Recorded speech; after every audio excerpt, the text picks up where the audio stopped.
Doctor Amol Kolhe यांच्या नेतृत्वावर विश्वास ठेवत त्यांना दुसऱ्यांदा संसदेत प्रतिनिधित्व करण्याची संधी दिली।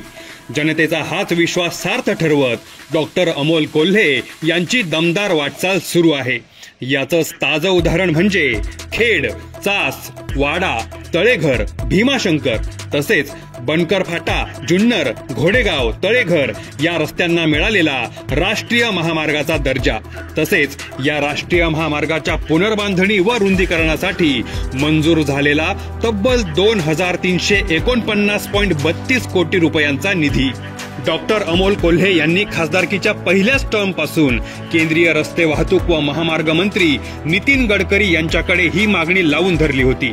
त्यानंतर ही मागणी पूर्ण करून घेण्यासाठी वेळोवेळी नितीन गडकरींची भेट घेऊन अभ्यासपूर्ण व सातत्यपूर्ण पाठपुरावा केला। खासदार डॉक्टर अमोल कोल्हे यांच्या याच प्रयत्नांतून या दोन्ही रस्त्यांना राष्ट्रीय महामार्ग